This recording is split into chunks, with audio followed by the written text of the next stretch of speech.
nkunda kuvugana na ba Dawidi b'abanyamasezerano bagitegereje intebe zikicayeho abandi. Mugomba kugumana imbaraga zizibukira amacumu ya ba Sawuli.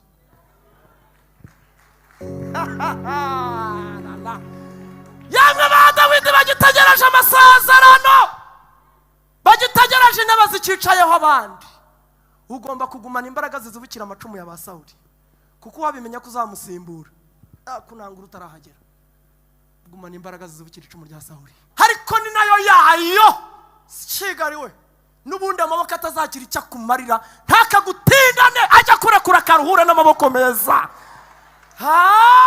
N'ubundi amaboko atazagira icyo akumarira, ntakagutindane ajya kurekura kare ujya guhura n'amaboko meza mu izina rya Yesu.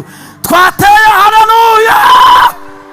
Iryo ni ijambo ry'ubuhanuzi rivuga ko ijuru ryanzuye ko nta kindi kiri bukorwa nawe utaratabarwa, utaragerwaho, utaratabarwa, utarasubizwa. Ntacyo turi bukore, ijuru ntacyo riri bukore, nta wundi muntu ugiye gukurikiraho. Imana igufitiye ubundi buryo.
Sanzwe ngukunda ariko ntabwo ushaka kubyumva.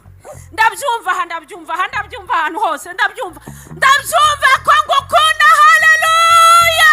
Igicucu cy'iburyo bwawe gihoraho, ku manywa izuba ntirizakwicwa, umva nijoro n'ukwezi ntuzagutinda. Ku manywa we, ku manywa izuba ntirizakwica, oya nijoro ukwezi ntuzagutinya.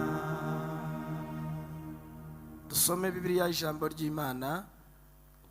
Abantu tutaziranye, nitwa Emmanuel Tuyishime, ndi umwana hano mu rugo. Mwagize neza kuduha ikaze kuri uyu munsi. Imana ibahe umugisha mu izina rya Yesu. Ndagira ngo dusome Zaburi 119 umurongo w'122, hanyuma tuganira ijambo ry'Imana. Bibiliya iravuze ngo wigwatirize yuko uzagirira neza umugaragu wawe, abibone be kumpata. Amen. Subiremo. Wigwatirize yuko uzagirira neza umugaragu wawe, abibone be kumpata. Amen. Nasomye Bibiliya, ijambo ry'Imana yavuze ngo wishingire ku mugaragu wawe nzamererwa neza, ntureke abirasi ngo bankandamize. Bibiliya, ijambo ry'Imana yavuze ngo wishingire ko umugaragu wawe nzamererwa neza, ntureke abirasi ngo bankandamize. Haleluya. Tuvuge nanone haleluya. Ndanezerewe ko Imana impaye umwanya wo kuza kubana namwe muri ijambo ry'Imana ryo kuri uyu munsi. Imigani 37 iravuze ngo uko umuntu atekereza mutima we ni kwari. Jya witekerezaho ibyiza, wivugeho ibyiza. Batumira umuririmbyi wa 50 mu ndirimbo zo gushimisha Imana mu masengesho, baramubwiye ngo uzaze wenyine twihererana usanga ahantu hatari abantu, kuko imiriro irakurembeje n'urusaku rurakuruhije. Nashaka kuvuga igitero ngira ngo cya gatatu, yaravuze ngo nungera imbere urajya umbwira ibyo wibwira. Jya wibwira neza. Murajya mumbwira ibyo mwibwira, mumbwira ibyo muvuga. Jya wivugaho neza kandi mumbwire n'ibyo mukora. Haleluya. numvise ku mutima wanjye Imana yashizeho ijambo rivuga ngo Imana iracyagufitiye ubundi buryo. Ndabizi ko turi mu masengesho yo kuyoboza Imana inzira. Mu magambo menshi Imana izavugana nawe uyu munsi kuri itariki muri uyu mugoroba. Imana irakubwiye ngo iracyagufitiye ubundi buryo. Nugera n'ahantu haruhanije uzamenye ko Imana yavuganye nawe ngo nzaba nkufitiye n'ubundi buryo.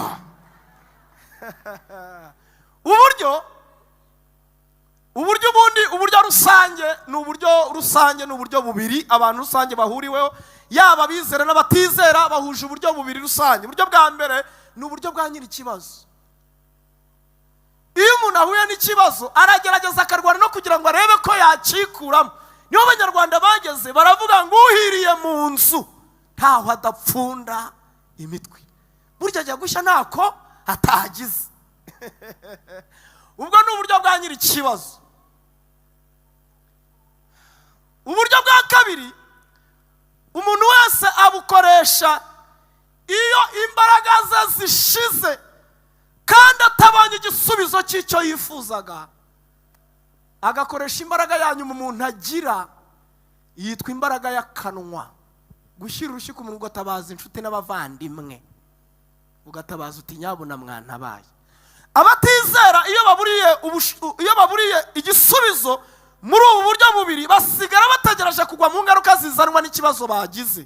Ariko kuri twebwe abizera Zasome neza yarabivuze, yaravuze ngo kuko umwami Imana izantabara nicyo gituma no mwara, cyo gituma nkomera mu maso hanjye hagahinduka nk'urutare kandi unsindishiriza ari hafi yanjye. Uburyo bwa gatatu nibwo nshaka ko tuvugaho, uburyo bw'Imana.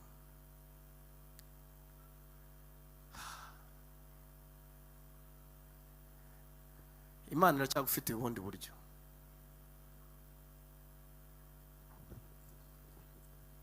Imana iracyagufitiye ubundi buryo.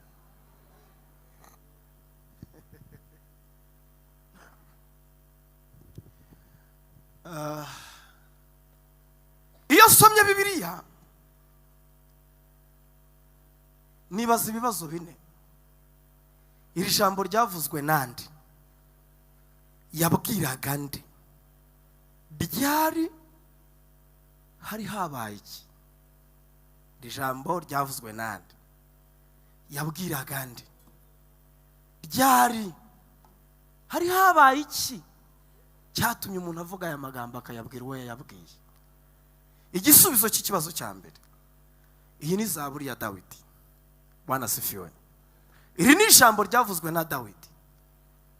Igisubizo cya kabiri, yabwiraga Uwiteka, aramubwira ngo wigwatiriza yuko uzagirira neza umugaragu wawe, abibone be kumpata, cyangwa ntureke abirasi ngo bankandamize. Ni ryari rero kandi hari habaye iki? Yari mu yihe situation yataye Dawidi kubwira Uwiteka aya magambo? Muribuka Imana ikura ubwoko bwayo mu gihugu cya Egiputa. Ndashaka kwihuta. Imana ikura ubwoko bwayo mu gihugu cya Egiputa Mose akiriho, yaramubwiye ngo mbwira iteraniro ry'Abisiraheli uti dore mbakuye mu gihugu cya Egiputa mbajyanye mu gihugu cya Kanani, igihugu cy'amasezerano. Ubambwirira ibintu bibiri byo kwitondera ntashaka kuzababona nibagera i Kanani. Ijambo rya mbere, ubabwira ngo sinshaka kuzababona bakora nk'ibyo Abanyegiputa bene igihugu nabakuyemo bakoraga. Kabiri, ubabwira ngo kandi sinshaka kuzababona bakora nk'ibyo Abanyakanani bene igihugu mbajyanyemo bakora. Naribashije ngo ubwo Imana yashakaga kubamera bate? Niba aho bavuye bitemewe kubabera icyitegererezo, aho bagiye naho bitemewe kubabera icyitegererezo, ndibaza ngo ubwo Imana yashakaga kubayimerera bate? Nkuramo igisubizo kiri mu gitabo cyo kubara. Bibiri ijambo ry'Imana ivuga inkuru y'umwami witwa Baramu. Baraki ngo yaguriye ibiguzi Baramu, aramubwira ngo uraze umvumira ubwoko bw'Abisirayeli namenye ko uvumya avumika n'uhesheje umugisha uhabwa. Numvise amakuru yabo, numva n'ubwoko buteye ubwoba, nibagera mu gihugu cyanjye bazangira nk'uko bagenje amahanga yose. None uzubamvumira bacogore, bazagera iwanjye baracogwe batagifite imbaraga zo kugira icyo bantwara. Baramu ngo yitegera ubwoko bw'Imana ngo abarebe aravuga ngo ahari nshobora kuba ndebye nabi, ngo yigira ku ruhande arongera arabareba aramubwira. Bibiliya iravuga ngo nuko Baramu aca umugani ahanura aramubwira ngo yewe Baraki mwene Sipori igira hino ngwino nkubwire, ntabwo ari abantu gusa mbonye ari ubwoko butuye ukwabwo n'ubwoko butuye ukwabwo ntabwo bababwamo abanyamahanga. Muri bo ntiwabona iby'ubupfumu, muri bo ntiwabona iby'ubugoryi, haravuga ngo ni abanyamugisha bariya we, ntabwo bafumika bariya, bahawe umugisha n'Imana. Kugeza ubwo Baramu ku nshuro ya nyuma yahanuye yabwiye Baraki aramubwira turabizi ngize icyifuzo jewe ndabye ukuntu bameze, uzi ko mbabonye mu kanya ndababura mbona intari bunze hagati muri bo. aramubwira ngo ngize icyifuzo icyam nkapfa nkabo n'iherezo ryanjye rikazaba nk'iryabo. Turi ubwoko butuye ukwabwo. Sawa. Bibiliya ijambo ry'Imana aribajije Yesu urumvikana muri Egiputa ni igihugu cy'uburetwa, n'abantu batakebwe, ntabwo bemerewe kubakura icyitegererezo. Ariko se Kanani ko ari igihugu cy'amasezerano n'abariyo, kubera iki Imana idashaka ko babigiraho? Nkuramo isomo rivuga ngo nuko hari abantu Imana igirira neza bakagoreka ibyo bayitonderaga amasezerano atarasohora. Muranyumvise? Bakitondera ari abantu Imana igirira neza, bamara kugerwaho n'ineza y'Imana bakagoreka ibyo bitonderaga amasezerano atarasohora. Bene abo rero Imana ihaye gasopa Abisiraheli irababwira ngo sinshaka kuzabona bababereye icyitegererezo. Amen. Tuvuge haleluya. Bibiliya ijambo ry'Imana nihute. Kanani barayifata bahindura igihugu, banoza imibanire n'abandi. Tekereza ko banogeje icyitwa imibanire n'abandi cyangwa imigenderanire n'ibindi bihugu banye n'amahanga, ngo batemberera amahanga bagose, batemberera abantu bari hafi yabo, ngo bitegereza ukuntu amahanga bayo, ngo bitegereza ukuntu abandi bantu bayoborwa n'abagenzi babo, barabyitegereza. Umunsi umwe ngo batahukana inkuru yababaje Samweli wari umucamanza n'umutambyi w'Abisiraheli akaba n'umuhanuzi wabo. Ngo baraza baramubwira ngo yewe Samweli we, twitegereje ukuntu andi mahanga bayeho, twabonye twarasigaye inyuma, utwimikira umwami tuyobore kuko turashaka kumera nk'ayandi mahanga. Imana ngo irababarira mu ijuru. Samweli ngo agira agahinda aza imbere y'Imana abwira Imana ngo banze ko mbabera umuyobozi. Imana iramubwira ngo Samweli humura, si wowe banze nige banze. Bimikira umwami mugenzi wabo w'inyama n'amaraso, azabayobora, azabanywesha amazi, bazanywa nkeri, azabagezaho bazamenya ko kuyoborwa n'Imana byo byari byiza. Biragatsindwa kuticwa n'inzara mu butayu, ariko kagwira umwumi Kanani. Biragatsindwa kutagushwa n'ibibazo, ariko kagushwa n'ibisubizo. Benshi bageze i Kanani, banyerera mu mihanda yaho baragwa. Abandi bageze i Kanani, bibagirwa intego y'urugendo. Muhinge muhunike ariko nimwibagirwe ibyiza mwaboneye i Kanani. Ntiba impamvu yo kwibagiza urugendo, iyo tujya ntiturahagera.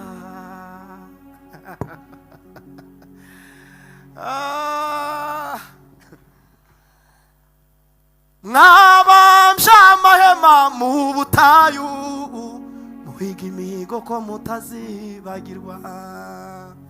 Mwanditse ibitabo by'inzibutso, muhiga imihigo ko mutazibagirwa.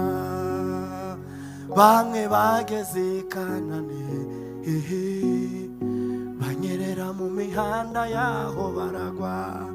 Yego abandi bageze mu bisubizo, bibagirwa intego y'urugendo, duhagarare mu bibaya no mu mpinga z'imisozi, tubabwira ya magambo, iyo tujya ntiturahagera we. Muhagarare mu bibaya we no mu mpinga z'imisozi, tubabwira ya magambo, tubyibukiranye iyo tujya ntiturahagera we. Mubabwire bakomeze bagende, urugendo ruracyakomeje ntiturashika. Haleluya! Baribagirwa, batungura Imana bayitenguha.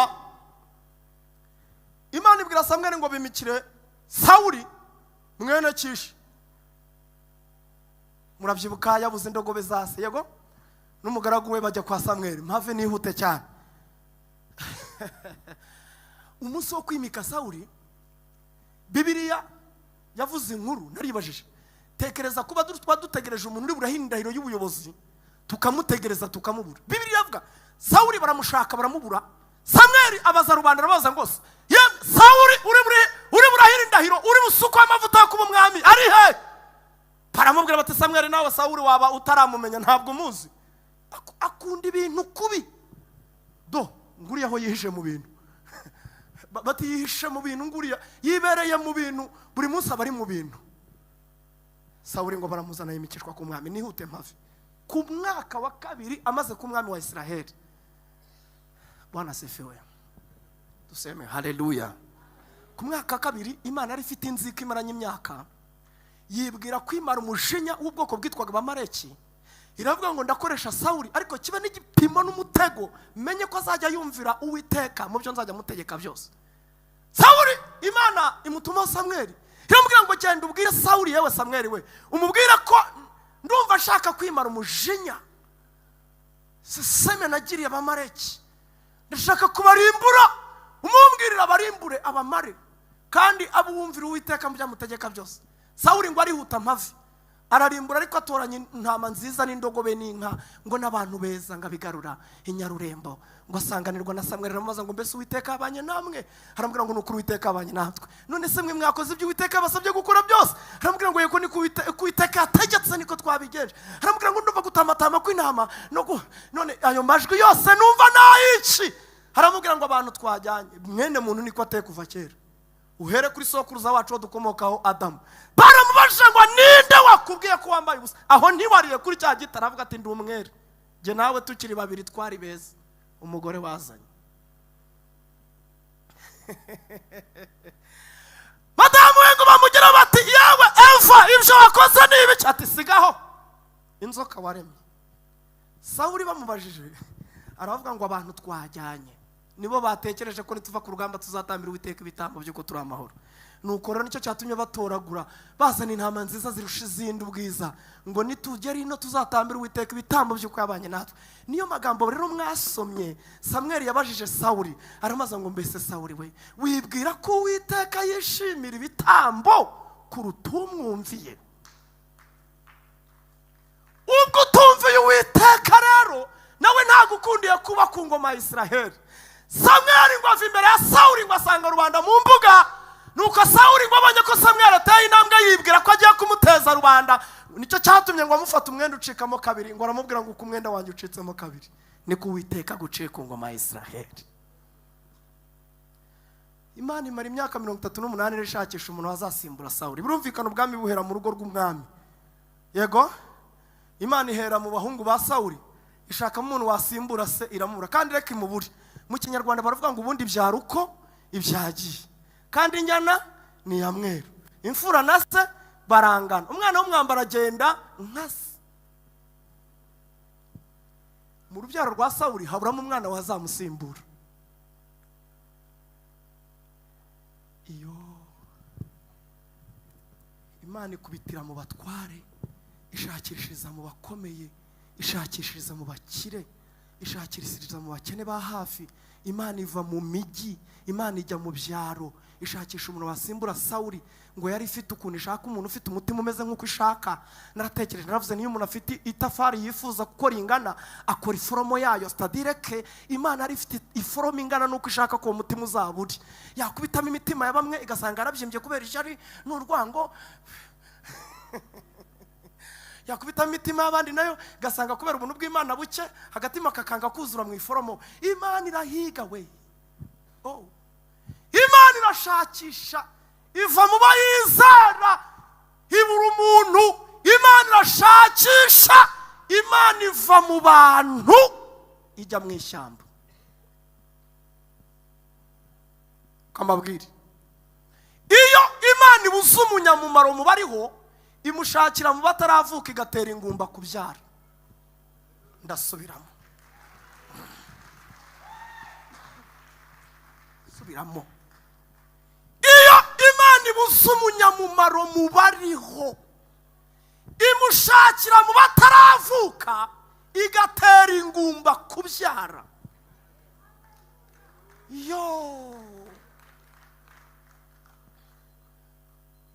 Muniza amaboko Imana icyubahiro. Duhe Imana icyubahiro mu izina rya Yesu. Iri jambo mbasabye ryo kuzamura Imana icyubahiro, ngiye kurivugaho ibintu bikomeye mu izina rya Yesu. Twese tuvuge haleluya. Hari ubwo Imana yitegereza mu bo yagiriye icyizere ikababuramo umumaro, ikagira undi itoranya, ukabona imuzamuye mu kanya gato nk'ako guhumbya kugira ngo imukoreshe ibyo abandi banze kuzakora kandi yarabagiriye icyizere. Iri teraniro wabona riri, ntabwo twapfa kuvuga amagambo ameze atya, wabona harimo abantu Imana yibwiye kuzamura ngo ibabonemo umumaro mu gihe gisa n'iki ngiki. Twese dutere haleluya. Nabwiye abantu ko 2024 ni ugucungana n'ijambo ryose umuntu andasheho ryiza mpita ndimira. Nta jambo na rimwe ryagira icyo rikumarira utaryizeye. Ubu ni ukujya mpita ndimira.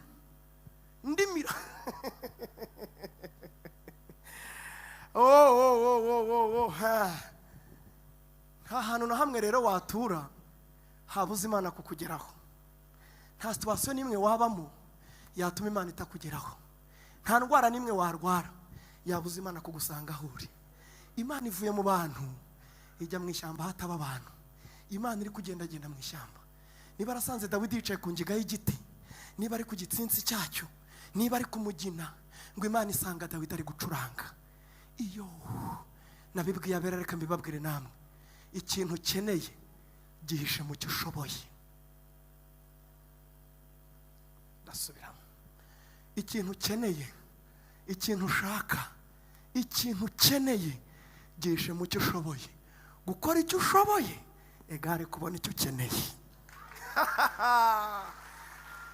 Dawidi Imana imusanga ari gucuranga gitari. Imana iratangara. No muri ubu buzima bumeze burya habamo umuntu ugifite ibihimbano by'umwuka.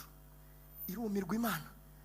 Uyu muntu uririmba atya yari ibijumba by'inyotse, wamuye ifiriti yaririmba ate? Umuntu uri kubyina atya, umuntu uri gucuranga gitari atya, aba mu buzima bwo mu bihuru, uwamukura mu bihuru akamujyana aho abandi bari yamera ate? Imana iraplanifia, ireba Dawidi ukuntu yitwaye mu buzima arimo, we afite ibyishimo. Reka mbabwire, mwishime iteka mu bibaho byose, muhore mushima. Dawidi ngo ari gucuranga gitari, Imana iramureba we. Imana irumirwa, ntiyanamuvugisha, iramwihorera, ihita igaruka mu mujyi kwa Samweli. Iramubwira ngo yewe Samweli, imyaka 38 irashize ukirira Sawuli, uzageza ryari kurira Sawuli? Sinakubwiye ko namuciye ku ngoma? Ahubwo dore none hanga fata ihembe ryawe uryuzuza amavuta ujye i Betelehemu mu rugo rwa Yesayi, mu rubyaro rwe nabonyemo umuntu ufite umutima umeze nk'uko nshaka. Reka mbabwire, ndahana urubanuzi bukomeye ahangaha. Imana irebye Dawidi imusanze mu kazi keza, irangije nimuvugishije ahubwo igiye kuvugisha Samweli. Reka mpana urubanuzi kuri riteraniro. Imana nishaka ntikuvugisha, ariko ijye kuvugisha ushyira mu bikorwa icyo Imana yagusezeranije. Imana wenda ntikuvugisha none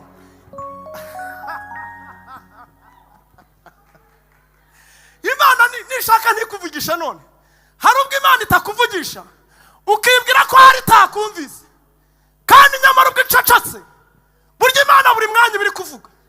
Ntureba no mu rusengero turi hano ubu radiyo iri kuvuga, radiyo Rwanda, radiyo Kisefe, za radiyo zose ziri kuvuga. Uzi impamvu utari kuyumva? Ntabwo wakanze kuri twin.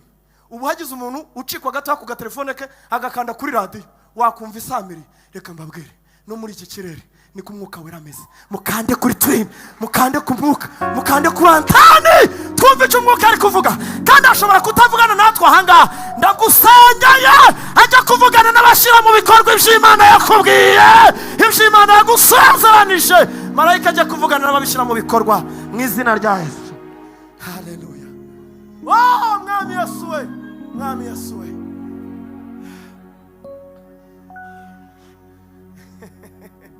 Oh, hari byunkoreye ntarasenga,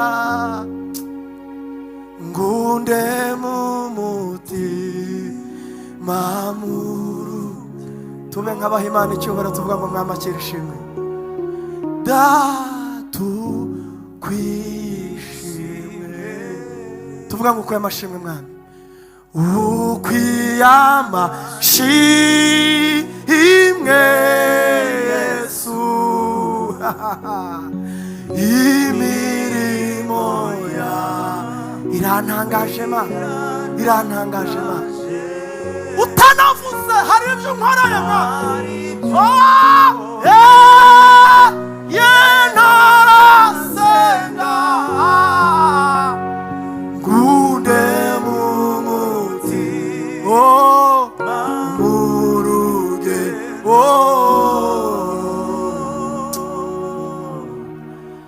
Datu kwishimwe.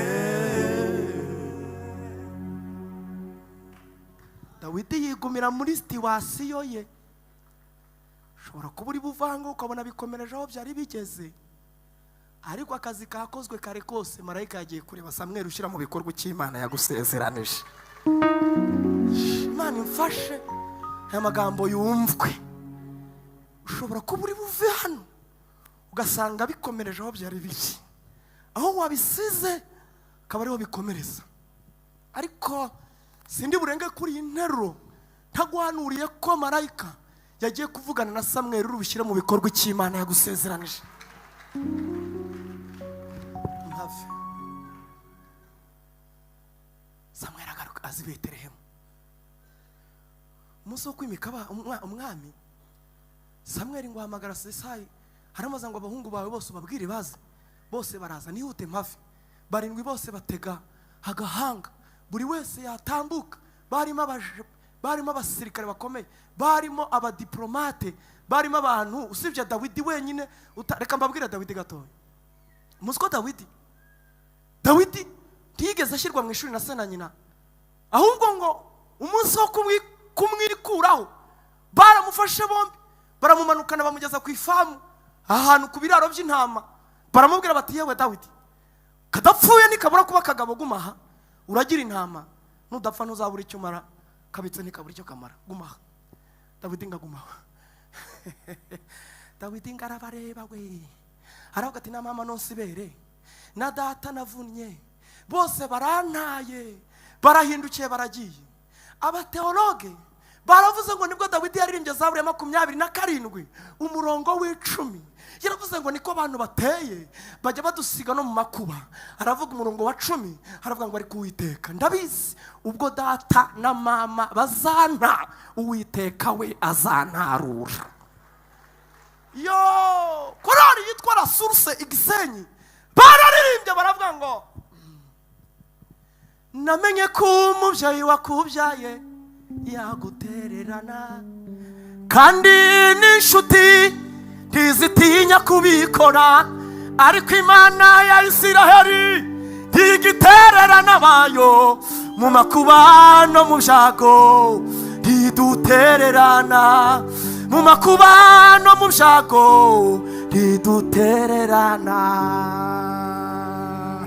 Aho twagendaniye Yesu we ntiwigeze udutererana,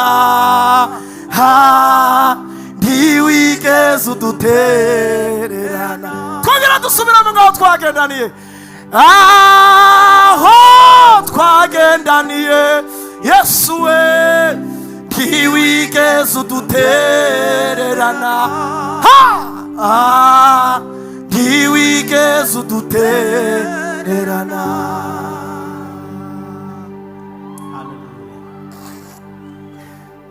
Habonye se na nyina bamurekuye, aririmba atyo, ariko ni nayo yayo kigariwe. N'ubundi amaboko atazagira icyo akumarira, ntakagutindane ajya kurekura akaruhura n'amaboko meza. N'ubundi amaboko atazagira icyo akumarira, ntakagutindane ajya kurekura kare, ujya guhura n'amaboko meza mu izina rya Yesu. Twateye haleluya. Amaboko atazagira icyo akumarira, ntazagutindane, azakurekura ufatwe n'amaboko y'umumaro mu izina rya Yesu. Azakurekure aguhereza amaboko y'umunyamumaro mu izina rya Yesu. Inde wizeye ibyo ngo atere haleluya. Yesu we. Dawidi yibereye yongeyeho kirirasha, barindwi bose baraza batega agahanga, undi atega agahanga. Samweli ngo kamwitegereza, kavuga ati ni mwiza arabikwiye. Imana iramureba Samweli, itinda kubujije. Samweli yacurika ihembe ry'amavuta rikanga kuyarekura. Barindwi barashira. Samweli abaza Yesaya ati abahungu bose ni aba ngabo?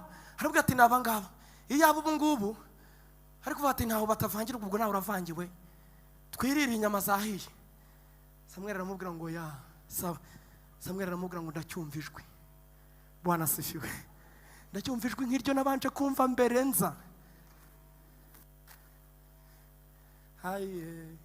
Yakubwiye kera niyo yongeye kuvuga, ibyo yakubwiye byose zabikora we.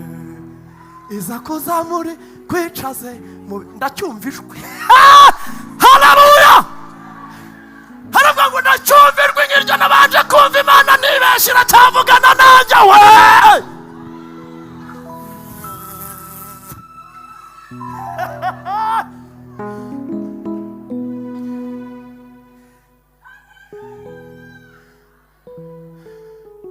Ndeba hano hari igihe abantu bajya bagira ngo ineza y'Imana arangire kuba yayigiriye.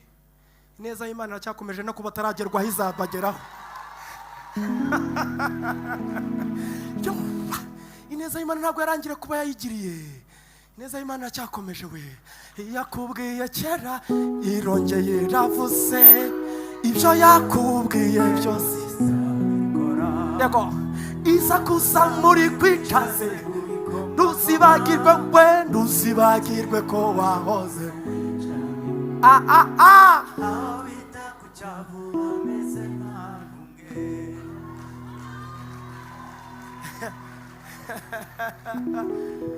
Yo, ndabatangariza ko Imana igifite gahunda yo kugira ineza irenze iyo yagize mu bihe byashize. Samweli amaze kubaza Yesaya, Yesaya aramubwira ati ndabyibutse. Karahari. Iri jambo karahari ni ijambo pfobya, ijambo ripfobya, gateshejwe agaciro. Mfite ibintu bitatu bikomeye. Icya mbere, ntikari hano, nta burere bw'umuryango gafite. Icya kabiri, karagiye inama. Icya gatatu, ni agaherereza. Se ko nawe uri mukuru Samwe, uburiye mu isiza yabonera mu isakara. Ubu twaburira umwami mu mfura abagenewe ingoma, tukamubona muri bucura mu muhererezi. Reka nkubwire Mana yanjye, ntabwo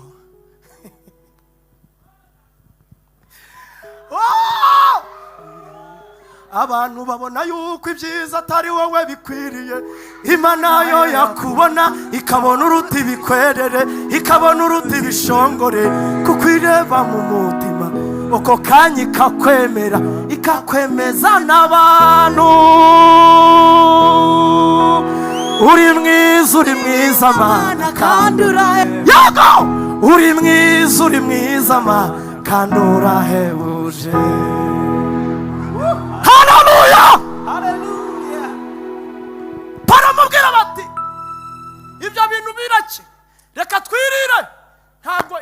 neza igakwiye.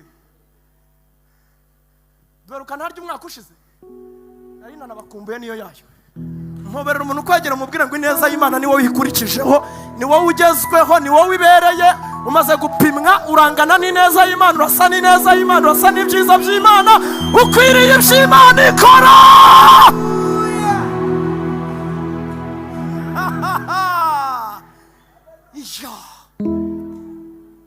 Samweli aramubwira ngo icyo nifuzaga kumenya ni ukumenya ko gihari. Ubwo ahari ntacyo turi bukore nawe ataraza. Ibyo biryo byanyu mwatetse ntimuri bubirye, izo nyama zanyu ntabwo muri busengere uwo nawe ataraza. Iryo ni ijambo ry'ubuhanuzi rivuga ko ijuru ryanzuye ko nta kindi kiri bukorwa nawe utaratabarwa, utaragerwaho, utaratabarwa, utarasubizwa. Ntacyo turi bukore, ijuru ntacyo riri bukore, nta wundi muntu ugiye gukurikiraho. Wahagurutse ugatera haleluya.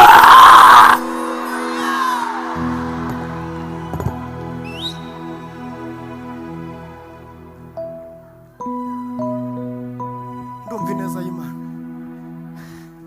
ntacyo turi bukore, nta wundi muntu ugiye gukurikiraho utarahajya.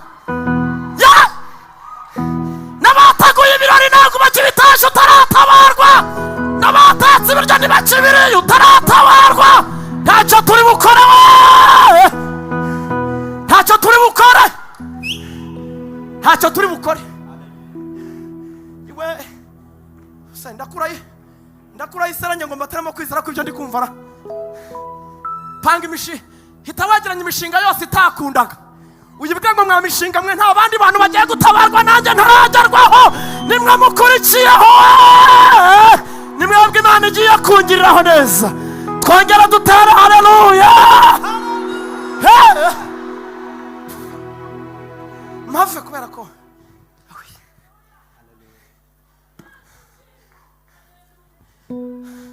abahungu ngo bariruka bajya ku ifamu ya se. Kamubwire naho waba uri ahantu hatazwe, igihe cy'Imana gipfa kuba cyageze. Ahantu wadukuye ni wabo winyasa, mu butayu budatuwe hari hegereye urupfu. Urumva ahantu hari umuntu hazi, nta muntu wakagezayo. Bagomba kugezwayo n'ijambo Imana ivuze, bagakurayo utuyeyo mu izina rya Yesu. Haleluya, haleluya, haleluya. Mpave Dawidi ngo baramuzana ngo ahinguke mu marembo y'iwabo, habona isi bayambitse umwenda utukura. Muzi ibirori namwe uko bitegurwa, tapi ruje kuva mu marembo,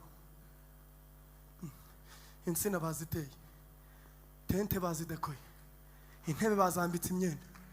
Dawidi aravuga ati se iwacu ahantu mvuka hajya hategurwa ibirori simbimenye kandi ariho mvuka?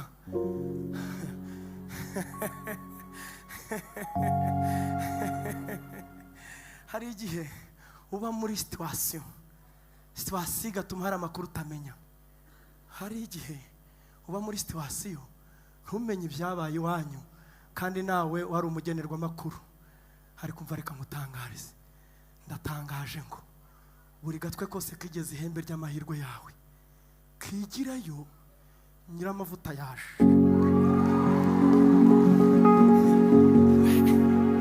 Nabibabwiye ndashaka kubibasubiriramo, nta jambo na rimwe riri bugire icyo rikumarira nutaryizera. Umuntu wese wo mubera utega amatwi ijambo ry'Imana atsindishirizwa n'iryo yizeye.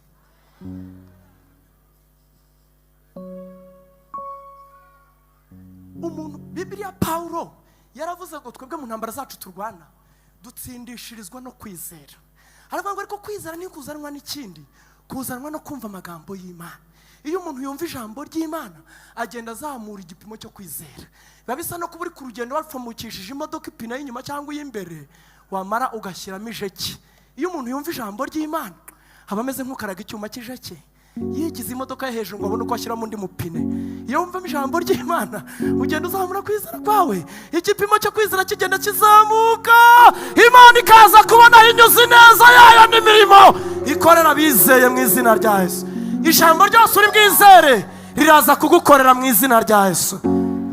Haleluya. Dawidi ngo atera intambwe, ngo akandagiye mu marembo y'iwabo, Samweli ngo yumva ijwi risa n'irya mbere yumvise. Imana iracyavuga, ndongeye ndabivuze, Imana iracyakuvugaho ineza yayo. Ijwi ry'Imana riracyavuga, ijwi ry'Imana riracyavuga. Dawidi ngo Samweli yumva ijwi rimubwira ngo yewe Samweli, Samweli, haguruka, haguruka, haguruka. Ayowe, cyane umusuka w'amavuta, umwimikisha amavuta, uwo nakubwiraga ni uwo winjira ni ugiye kwimikishwa amavuta akaba umwami wa Israheli. Reka ngutunga urutoki uri muri riteraniro, uw'Imana yavugaga ni uyu, uw'Imana yavugaga ni uyu wasenze, uw'ineza y'Imana igezeho niyo uri imbere y'Imana. Haleluya. Samweli ngo arahaguruka amwimikisha amavuta imbere y'abakuru be, ngo umwuka wera muza afite imbaraga nyinshi. Ndashaka kwihuta nkagira ahantu twasomye. Si ishuri, si ikosi rikuye Dawidi mu ishyamba rikamuhindura umwami w'Abisiraheli, ni uburyo bw'Uwiteka.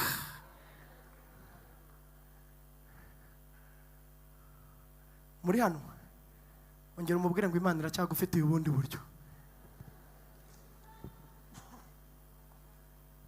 Haleluya. Ngo amusutseho amavuta, imbaraga nyinshi z'umwuka wera ziza kuri Dawidi. Dawidi naravuze ntiyonza kuba nka MC w'icyo kirori, byari kuba bicitse. Wari uyoboye ibirori aravuga ati yemwe Abisirayeli mwese bateraniye hano, umwami wa Isirayeli King David arabonetse. Nabwiye abera mu minsi ishize, hari amazina witwa n'ibihe, hari ubuzima ubamo ukaba uri Dawidi, watera intambwe imwe gato ukaba David, wakigira imbere ho gatoya ukaba David. Biva mu Kinyarwanda bijya mu Gifaransa, biva mu Gifaransa byinjira mu Cyongereza.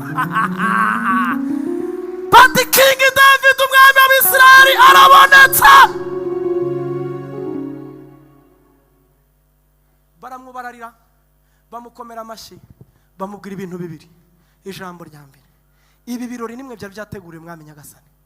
Icya kabiri, nari amafunguro nimwe yateguriwe, mwegera ameza murebeho, mwami ntarya arebaho. Mwegera ameza murebeho, kandi natwe nimubona bitubereye gusangira n'umwami, muduhe ikaze ku meza.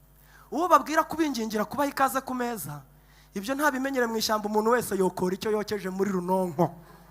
None bo baraza gutegereza igihe umwami azabahera ikaze ku meza, ngo ararya, ariyongeza, atangazwa nuko batari kwegera ku meza, kandi bo ntibari buyegere atabahaye ikaze niwe mwami. Aravuga ati n'ubundi bubariye ntahari, barahaze, reka nongere n'iki. Dawidi ngo ararya, ngo asoze kurya, batoroge baravuze ngo nibwo yaririmbye Zaburi 23, ngo atuma gitari ye, arayituma aravuga ati mume gitari yanjye, ngo aracuranga batararya, aracuranga umurongo wa mbere, aravuga ati nimwumve mwese, Uwiteka niwe mwungeri wanjye sinzakena. Haryamisha mu cyanya cy'ubwatsi bubisi, yajyanye iruhande rw'amazi adasoma, ntabwo ari hafi y'intarese, hafi y'idubu. Yajyanye iruhande rw'amazi adasoma, yasubiza intege mu bugingo bwanjye, anyobora inzira yo gukiranuka kubw'izina rye. Aririmba umurongo wa 5, aravuga ngo Uwiteka uri mwiza, sinaheruka guturya twiza, untunganirije ameza, untunganirije ameza mu maso y'abanzi banjye. Usize amavuta mu mutwe, dore aho umwera wari ungeze we. Usize amavuta mu mutwe, igikombe cyanjye kiraseseka. Ndatangaza ineza y'Imana ku buzima bwawe, igusesekera nk'igikombe cy'amavuta. Amavuta gutembeho, amavuta y'ineza y'Imana gutembeho, igikombe cyawe gisesekare mu izina rya Yesu. Akira gutegurirwa n'Imana ameza ahantu batari barizi ko yategurirwa, ahantu batabonaga ko yahabera. Akira gutegurirwa ameza n'Imana mu izina rya Yesu. Akira amavuta yo kwishima, Uwiteka yagusiga mu mutwe, igikombe cyawe giseseke mu izina rya Yesu. Imana ibaha umugisha mu izina rya Yesu. Dawidi ngo arigende, reka mpava ngaho naho mvuga ngo Dawidi yica Goliyati. Ndashaka kuvuga ijambo rimwe gusa. Dawidi ageze mu ishyamba, ngo yasanze abagabo bigeze kwesikoroka Yosuwa bitwaga abagibiyoni. Bagibiyoni ngo besikorotse Yosuwa umunsi umwe baza bambaye imyenda icikaguritse, bafite n'imvumba zishaje, ngo bafite n'imitsima yatoye uruhumbu, ari abatekamutwe bagomba gupfa nk'uko n'abandi bantu bari gupfa. Barambwira ati twe turabaturanyi bawe ariko bakure cyane, turifuza ko dusezeranya amahoro, uturahirinda rero kuzabana amahoro ntuzatwice. Dore ubu turebeye imitsima twayizanye ari mishasha icumba umuriro, none dore yazanye uruhumbu tuvuye kure cyane. Iyi myenda twayambaye ari mishasha yaratubaguritse tuvuye kure cyane. Nizi mvumba zani shasha none zaracitse tuvuye kure cyane. Turahirira indahiro y'amahoro. Ngo barahirira indahiro y'amahoro. Nyuma aza kumenya ko ari abaturanyi bo mu ntanzi z'urugo bagombaga gupfa nk'uko abandi bose bicwa. Ngo arabahamagara imbere y'Uwiteka arabwira ati simbica n'igihe waba ukoze nabi n'abarihiriye imbere y'Uwiteka amahoro, ariko nanjye sinzabakundira mu kuba mu mujyi no mu midugudu, ndabaciye mbohereje ku ishyamba, muzabashenye n'abavomyi b'ubwoko bw'Uwiteka. Abahindura abagaragu b'Abisirayeli batura ku ishyamba. Rero kuri iryo shyamba niho Dawidi yaragiraga intama. Ngo hari n'umugabo witwaga Nabali, nubwo ndi bumugarukeho, yari afite abagaragu muri abo bagibiyoni. Ngo babana na Dawidi neza. Rero musi umwe Dawidi ari mushya muri iryo shyamba, ngo bamwitegereza ukuntu ari gucuranga gitari, ngo baramureba bagira icyifuzo cy'uburyo bazamenya gucuranga, ariko ngo nabo babona n'irindi banga ryo gutera umuhumetso bakica inyamaswa bakarya inyama we atabishoboye. Ngo baramwegera bati watwigishije gucuranga gitari? Nawe arababwira ati nta cyubu cy'ubusa, ndabigisha gucuranga gitari, ariko namwe muranyigisha gutera umuhumetso. Ndashaka kubabwira ijambo ry'ibanga rero, ntugasuzugure inzira yose Imana ikunyujijemo, kuko wabona ugiye gutoragura isomo rizarangiza intambara yananiye abandi.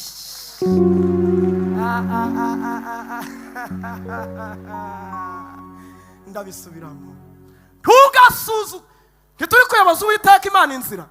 Ntugasuzugure inzira yose Imana ikunyujijemo, kuko muri iyo nzira wabona ari ugiye gutoragura isomo rizarangiza intambara yananiye abandi. Kandi reka nkubwire, wabona amakuba uhagazemo none ari azingatiye insinzi. Muranyumvise? Ibyo bintu mubirya mubimire, mubirya mubimire. Bwana sifiwe. Mubirya mubimire. Ntugasuzugura inzira yose Imana ikunyujijemo, kuko wabona ari ugiye gutoragura isomo rizarangiza intambara yananiye abandi.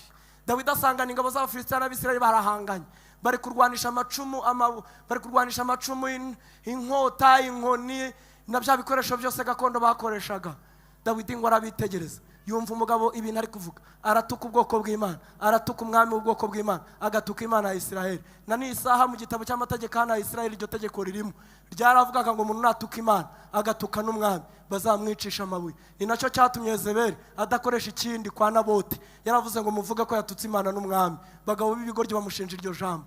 Iryo tegeko riri mu gitabo cy'amategeko ya Isirayeli kivuga ko niyagira umuntu utuka Imana agatuka n'umwami bazamwicisha amabuye. None umuntu ari guhangara atutse Imana iminsi 40, atuka n'umwami iminsi 40, bakamuteresha icumu kandi yarakatiwe urw'ibuye. Nicyo cyatumye Dawidi atoragura ibuye. Okay, reka naho mabe. Ukwe kuba ufite amakuru y'ikintu cyose kizakubaho. Nabibwiye abera tubana, ikigeragezo cyose kidafite cyose kizanyigisha n'umusaruro kizatanga mu bwami bw'Imana ngomba kunyurana nacyo. Nzabaho uko napuranifiye, mbeho nuko Imana yambwiye. Uko abadayimoni bashaka sinzabako, nuko abantu bashaka sinzabako. Nugogera mu birindiro byanje neza, kavugana n'Imana igikwiye kungeraho, ikajya imbwira ati mwana wanjye aka kantu uzakabyaza umusaruro mu gihe kizaza, nkabona kwemera kukabamo. Ariko niba nta makuru kambwiyeho, murwanya Satani n'abazabahunga, mwegera Imana nayo izabegera. Kubita Dawidi yica Goliyati atereka amavi. Ngeze ku buryo bw'Imana rero. Dawidi amaze kwica Goliyati, ngo abantu baramuririmba bati Dawidi yishe inzovu, kandi Sawuli we yishe 1000 cyonyine. Ngo ishyari riza muri Sawuli amaze kubyumva, ngo amugira ishyari. Sawuli arwara, reba umwami arwara abadayimoni, umwuka mubuza kuri Sawuli. Sawuli ngarwara ibifukunyu, ararerembura, harwara ibidayimoni. Parubwo tumwami tumuvuza, baramuvuza biranga, bashyira mu bitaro bikuru n'ibitoya biranga. Ngo baje guperereza baravuga ati uyu muntu indwara arwaye nta kindi cyayikiza. Mushaka umuntu w'umuhanga mu gucuranga w'umuhanzi ufite amavuta, mumuzana mucurangire. Baravuga bati mumuhige, basanga kuri hiti hari Dawidi. Mujye mugumana amavuta mu yarindi hari igihe yinjira mu kazi. Havuga ati niba ari imodoka ya leta ijya kumuzana iwabo ahatuye, niba ari n'indege imuzana. Hari abantu benshi tuzi buriye indege zitari izikindi, indege z'amavuta gusa. Murabyo? Dawidi baramuzana ngo ageze imbere ya Sawuli, akura muri gitari, akoze mu murya w'inanga, abadayimoni bariruka ngo biruke. Sawuli ngo yeguye amaso ngo abona ni Dawidi. Havuga ati akase kagahungura ngo yegura icumu ryabaga hafi ngo ararimutera, ngo arimuteye Dawidi arazibukira ngo arifata urukuta. Ubwo nabwo ni ubundi buryo. Kuzibukira icumu ry'umwami, ubwo nabwo ni ubundi buryo. Nkunda kuvugana na ba Dawidi b'abanyamasezerano bagitegereje intebe zikicayeho abandi. Mugomba kugumana imbaraga zizibukira amacumu ya ba Sawuli.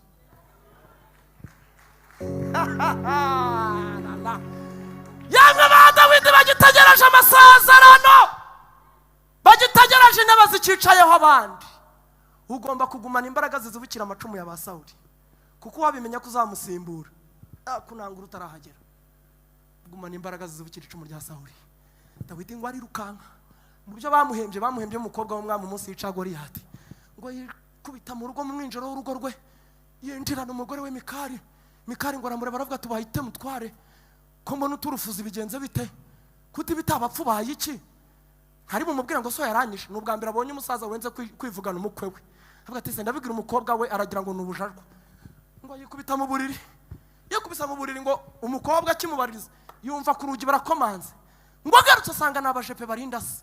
Arababaza ati mwebwe muje kugira mute? Nimwe muri kwirukankana umugabo wanjye, mbona aje yarara ameza atya, murashaka iki? Bati no, so aramudutumye ngo tumujyane. Arababwira ati umugabo wanjye ararwaye, namubonye, musubireyo mutahe. Baramubwira ati ntago dusubirayo. Arababwira ati nanjye ndi umukobwa w'umwami, mutahe. Ngo yegera umutwara amaza ngo bayute ko data gutumyeho ingabo.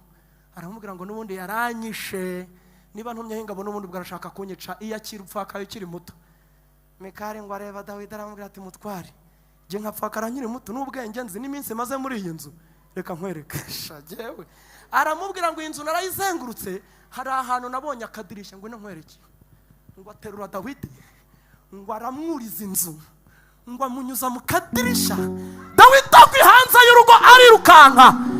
Ngira abantu nka babiri babwira ngo ubwo nabwo ni ubundi buryo Imana yagiye itegura utudirisha two kuzanyuzamo abantu. Ninde wakizera ibyo ngo atere haleluya? Imana yateguye akadirisha. Mubwire ngo ubwo nabwo ni ubundi buryo, ubwo nabwo ni ubundi buryo.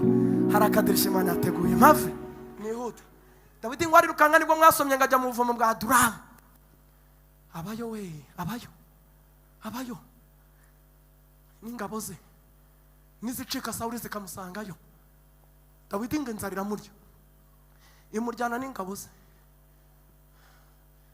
Dawidi ati kwinzara ituriye, bati turi afande. Yamaye tubigire dutese. Ngo aza kumenya yuko ngo hari umugabo witwa Nabali yabanye neza n'abagaragu be. Avuga ati mwote mujye kureba Nabali, ngeze ku buryo bwo witeka rero. Mujye kureba Nabali mumubwiramo ibyo kurya je n'abagaragu banjye.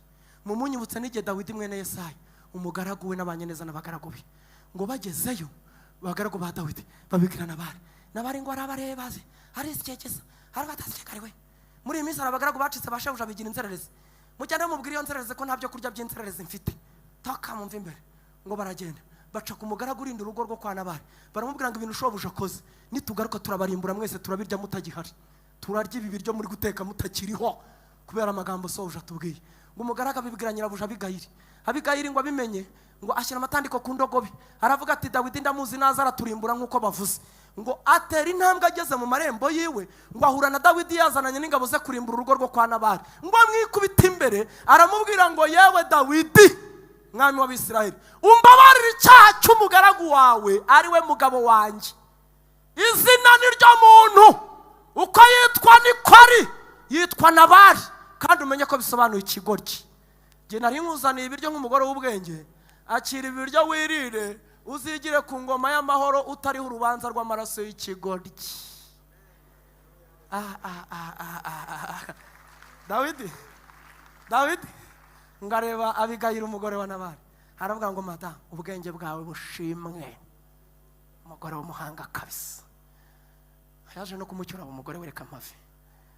Uzi ijambo ry'ubuhanuzi ririmo ahangaha, riravuze ngo nubwo hari abantu bazarya ibiryo bizacira urubanza imitima yabo. 2024 Imana iguhaye kurya ibiryo bitazacira urubanza umutima wawe.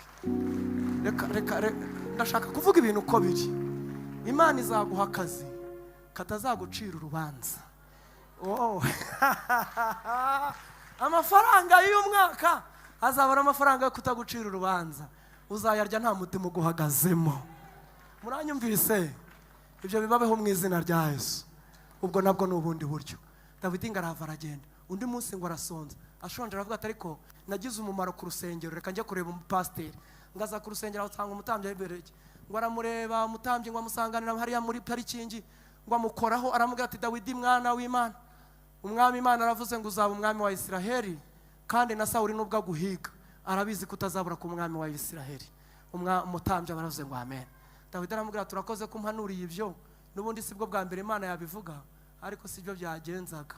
Ikibazo mfite kiri kunda nta biryo biri hano. Iri terano nta muntu uririmo waba warigeze kujya gusenga. Imana ikamubwira ibintu binyuranye n'ibyamugenzaga. Hano haruvuze ngo niko bigenza ubundi.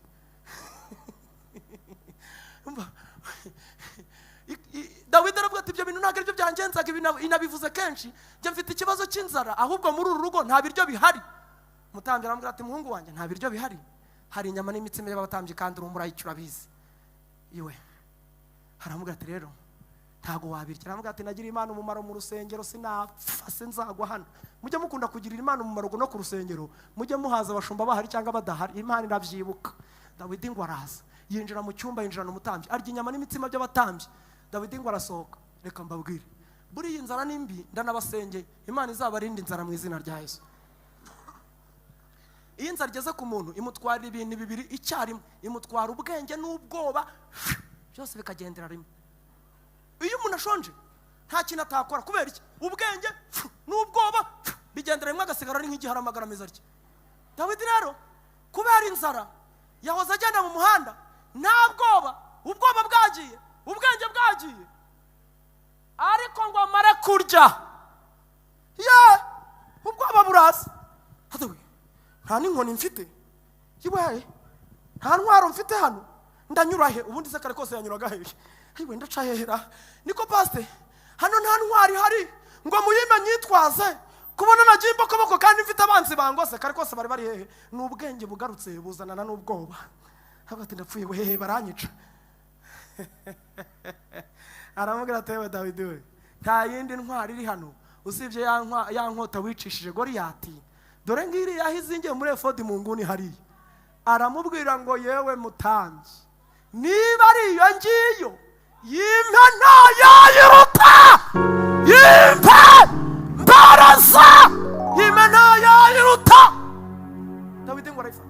Mama papa wasengaga yibiri mu minsi ishize bigacamo, ongera uyegure ntayayiruta. Wasenza yitatu birakunda we, ongera uyegure ntayayiruta.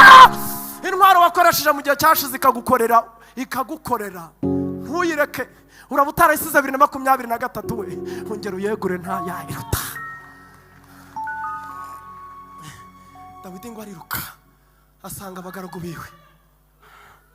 Ryabanga ryawe ryo munsi y'urugo, ryabanga ryawe ryo gushyira mu gitenge ugashyira umuturanyi, ryabanga ryawe ryo kureba abarwayi udakoze koperative, ryabanga ryawe ryo kujya kuri gereza ntawe ubwiye, ryabanga ryawe ongera uyegure ntayayiruta. Mana we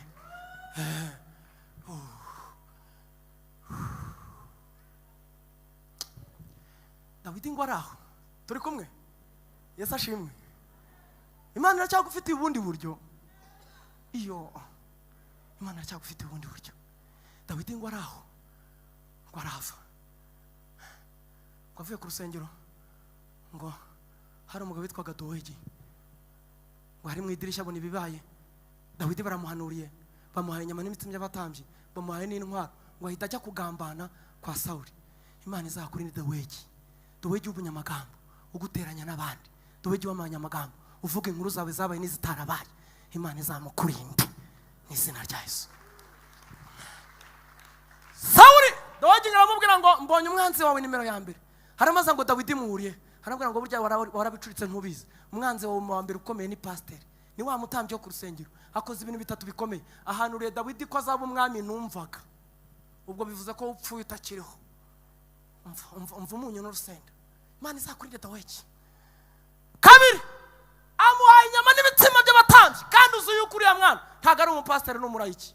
Icya gatatu n'ubugira ngo ndakubeshya, urebe ya ntwaro ya nkota y'urwibutso ba mu rusengero nuyihasanga umenye ko nkubeshya, nayo yayimuhaye yayijyanye. Bibiliya iravuga ngo Sawuli yohereza abasirikare ku rusengero bahica abantu 86,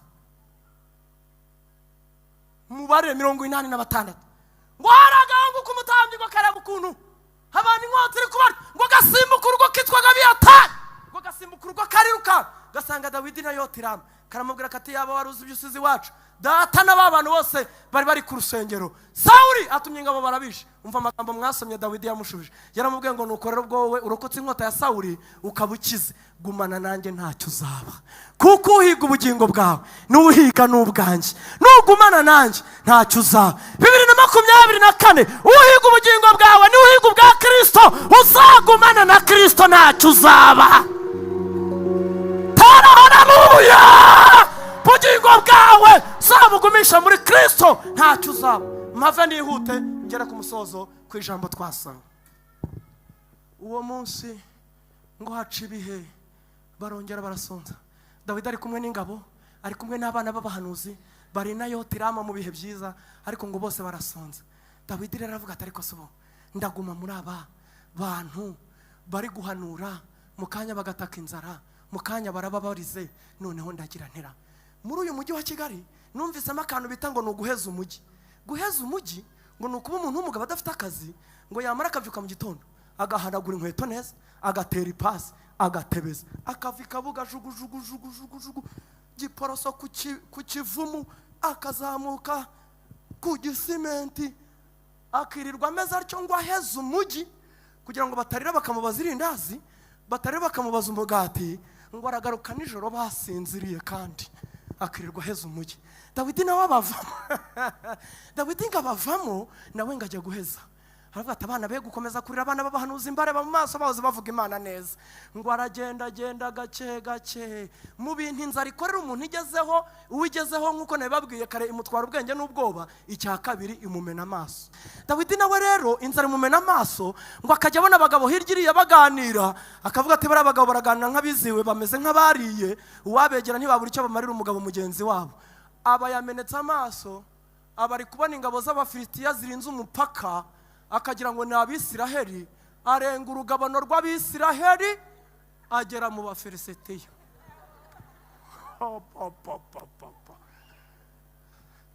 Dawidi ngo yumva abantu baramufasha, batuyu ni Dawidi, uyu ni mwana Yesayi, iyi ni intwari y'Abisiraheli, uyu niwe wishe Goliyati intwari yacu. Maze biravuga ngo Dawidi yumvise ayo magambo yabikira mu mutima, araceceka, aravuga ati ndapfuye pe, ndapfuye.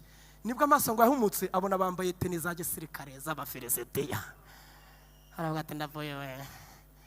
Ngo barakurubana bati Dawidi tumwice, bati mumwibuka ubushize ntago hano twamwifasha, ubushize yajunguruje ukuboko konyine yica igihangange, murumva nashiramo imigeri n'ingumi turava hangaha mwebwe muzirika, ahubwo kandi inzara yamubafashije namubagezaho, ariko barumva ari bubarangize. Reka nkubwire, ntugire ubwoba, ntutinye, abadayimoni bazi ibigwi wanyuranyemo n'Imana ubushize, baracyagufitiye ubwoba na n'ubu, niyo mpamvu batakunanguye, baza aho wanyuranye n'Imana we, baracyafitiye ubwoba. Ninde watera haleluya? Baracyagufitiye ubwoba, umubyeyi winyujije mu nzara, baracyagufitiye ubwoba, mupfakazi umaze imyaka 17 baracyagufitiye ubwoba.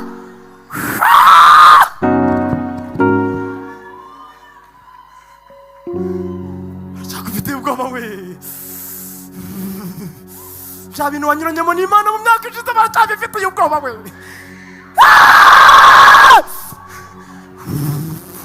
Baravuga ati mumwibuka ubupfubyi yabwinyujijemo we, baravuga ati mumwibuka yinyujije mu nzara niyandavura we.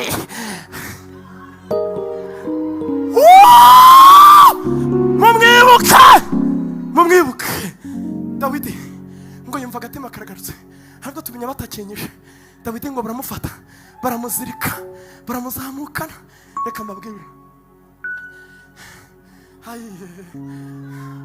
guma ku birindiro ugume ku gicaniro imirindi y'umwami ndayumva mu mwuka guma ku birindiro ugume ku gicaniro imirindi y'umwami ndayumva mu mwuka guma mu masengesho wigumire muri korari imirindi y'umwami Imana ndayumva mu mwuka guma ku birindiro ugume ku gicaniro imirindi y'umwami ndayumva mu mwuka.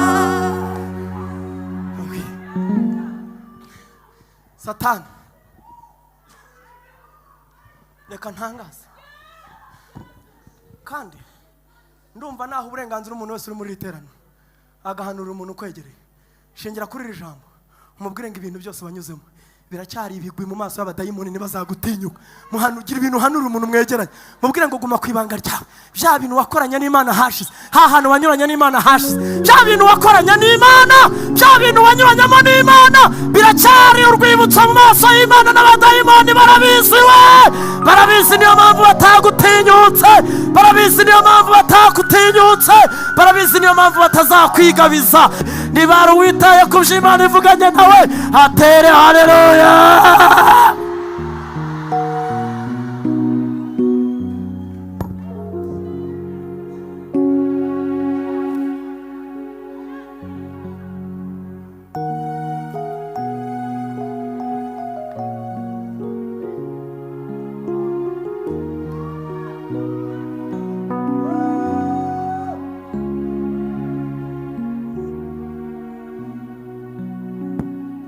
Misha mu mababa mwami Satana atangasa ninca mu muriro wambwiye ko ntazasha ninca mu mazi wambwiye ko atazantembana nkomereza amaboko urwanire intambara Misha mu mababa mwami Satana atangasa yego ninca mu muriro wambwiye ko ntazasha ninca mu mazi wambwiye ko atazantembana nkomereza amaboko urwanire intambara Misha mu mababa mwami Satana atangasa yego ninca mu muriro wambwiye ko ntazasha ninca mu mazi wambwiye ko atazantembana nkomereza amaboko urwanire intambara iri muri iyi si fasha igihe mu ntambara amahoro yuzuye ahabonera kigeragezo kirenga ikindi gihe iminsi isigaranye yezamuza bisha mu mababa mwami Satana atangasa nica mu muriro wambwiye ko ntazasha kandi nica mu mazi wambwiye ko atazantembana nkomereza amaboko urwanire intambara.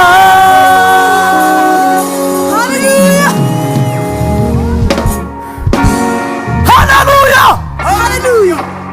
haleluya haleluya haleluya haleluya.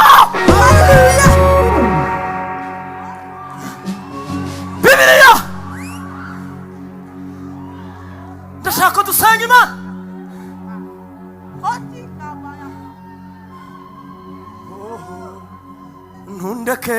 ntundekure Mana we ntagufite nta buzima ntundeke abaririmbyi baze hano. Ntabwo ufite nta buzima, ntundeke we, ntundeke ntundekure. Ntabwo ufite nta buzima sinabaho, ntundeke ntundeke ntundekure. Mana we, ntabwo ufite nta buzima sinabaho. Vuga ngo ukwezi n'izuba, izuba ukwezi inyenyeri zose ubuzima bwacyo buri mwisanzure. ubuzima bw'ibimera byose Imana yabushize mu butaka. Izuba ukwezi inyenyeri zose ubuzima bwacyo buri mwisanzure. ubuzima bw'ibimera byose Imana yabushize mu butaka. Isoko y'ubuzima bw'umubiri iri mu Mana n'Amana. Isoko y'ubuzima bw'umuntu iri mu Mana n'Amana. Isoko y'ubuzima bw'umuntu iri mu Mana n'Amana. Ntundekure Mana we, ntabwo ufite. Ntundekure Mana we, ntabwo ufite.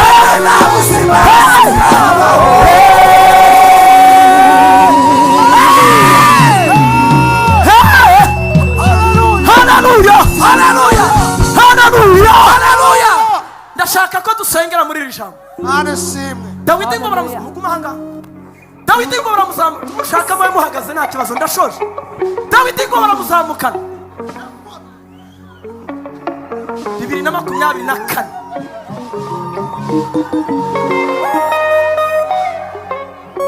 Dawidi ngo baramuzamukana ngo bagera ku marembo y'ibwami, ngo bamugeza ku marembo y'ibwami. Baravuga bati nitwinjira gutya n'aka kavuyo umwami araduhitana. Hagira abantu bajya gusaba audience tumubwire ko twafashe intwari y'Abisiraheli. Hama ubwo tutamwishe baratugorora andi mapeti nk'abantu bafashe igihangange. Baba bibeshe batyo. Badayimoni bakuraje utarakizwa ntibakwica.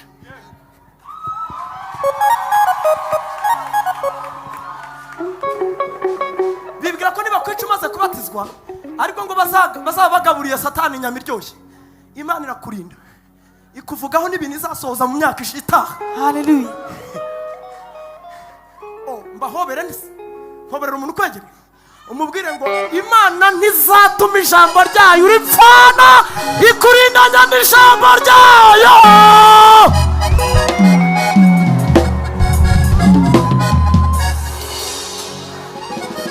Imana izakurindana n'ijambo ryayo. Abadayimoni bahombye kera ntibakwica utaragira imari y'Imana. Abadayimoni batakwica utaragira imari y'Imana ntabwo bagushobora uyu munsi. Ngo barazamuka bajya kubibwira umwami. John baramubwira, umwami baramubwira bati twafashe intwari y'Abisiraheli. Umwami ati uwo ninde? Bati ni Dawidi mwene Yesayi. Umwami ati Dawidi uwo nuwe? Bati nuwishe Goliyati, wa wundi wimikishwa amavuta uzaba umwami w'Abisiraheli. Stadireke mwami nyagasani, twafashe umwami mugenzi wawe. Umva ijambo rigiye kubakoraho. Twafashe umwami mugenzi wawe. Umwami arababwira ngo nimwihute mugende mumuzane. Naho bagiye gusaba audience basize Dawidi ahagaze. Ndabigisha strategy zijya nko kuri 5 zo gusenga. Reka mbabwire Bibiliya Pawulo yaravuze ngo musengeshe umwuka iteka mu buryo bwose bwo gusenga no kwinginga. Navumbuye uburyo butanu bwo gusenga. Uburyo bwa mbere, nubona ufite igihe cyo gusenga uzasenge wicaye ufite umwanya, kuko iyo umuntu arambuye ikirago cyangwa akicara ku ntebe ababwiye Imana ngo nabonye akanya nje kumarana nawe igihe, agasenga yicaye. Noneho strategy ya kabiri niyo kuvuga ni ugusenga uhagaze. iyo umuntu asenze ahagaze ababwiye Imana ngo Mana ibintu bibiri, cyambere ibi bintu mbihagazemo niko bigomba kugenda. Icya kabiri, iyo umuntu asenze ahagaze ababwiye Imana ngo Mana ibi bintu ndi gusengera birihutirwa cyane, nta mwanya mfite wo kwicara,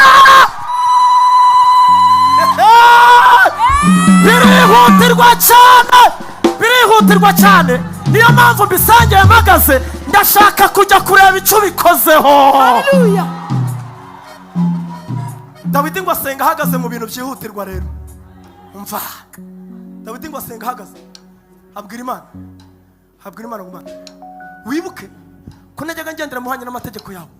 Musoma umurongo wa 11 mu cyagiki cy'ijana 19 cyaravuze ngo kandi umurongo wa 11 wibuke cyangwa nabikira ijambo ryawe mu mutima wanjye kugira ngo ntagucumuraho. Aramanuka umurongo wa 50 abwira Imana ngo Mana sibwo bwa mbere wabukoze icyo ngiye kugusaba, usanzwe unzura ikintu kikimara umubabaro wanjye mu byago byanjye, nuko ijambo ryawe ryanzuye. Aramanuka abwira Imana ngo Mana wibuke ko najyaga nkora ibihwanye n'amategeko yawe kandi nashinze intambwe zanjye nazikomereje mu mategeko yawe. Abwira Imana ngo Mana hari ibintu wavuze bizambaho, hari ibyo wambwiye uzasohoza, ariko urwego ndiho ubu ngubu mbonye ko bidashoboka. Iyo ngira ikintu nagendanye mba nkibahaye nkajya kuba icyo wavuze ko nzabacyo, ariko ndi mbokoboko ndanashonje, wabibonye nzara n'inyirukankije, nta kintu mfite. Ikintu mpamya ntashidikanyaho nuko ahantu ndi nawe uba uhari. Ubwo uhari rero ni wowe ngwate mfite.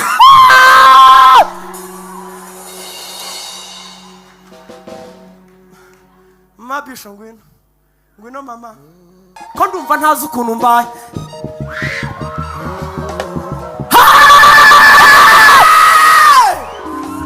Abwira Imana ngo Mana we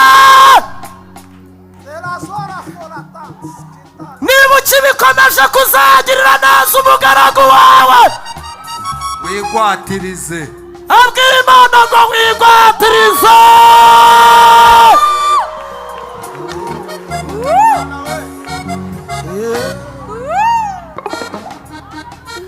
Abwira Imana ngo wigwatirize we.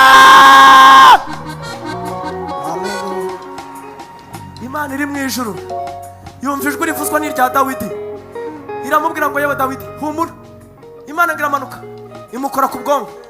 Dawidi uwari umwami afite ubwenge buzayobora igihugu, ngo abadebire ahinduka umusazi, akanura amaso, inzara zigira ati amenyo arashinyika, batarasaze kandi bati ibyo wigira umwami yaduhaye audience turagutwara. Dawidi aba yasaze, uwari inzobe abigikara, uwari muremure arakondakonda, bakurubana ikivagundu bakinjirana mu bwami. Umwami ngo arakireba, areba ukuntu gisa, areba ukuntu gikondakonda, areba ukuntu ibirenge cyabigize gutya kiri kugenda gutya. Aravuga ati harya mwambwiye ngo mwafashe umwami mugenzi wanjye, cyangwa mwendaga kumbwira ngo mwafashe umusazi mugenzi wanjye? Nibyo mwashakaga kumbwira we, mwashakaga kundukiramo ko mwafashe umusazi mugenzi we.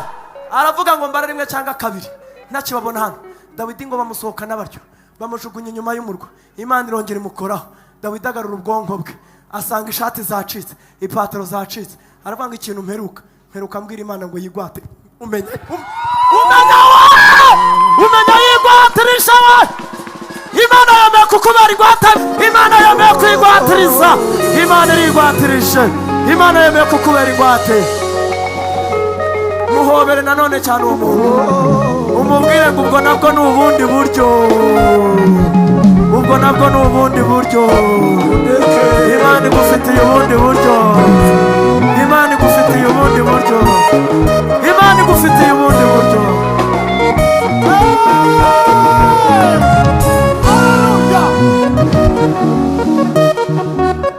Nundeke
dukomere imana yacu amashyi tuyongere amashyi tuyivugirize impundu.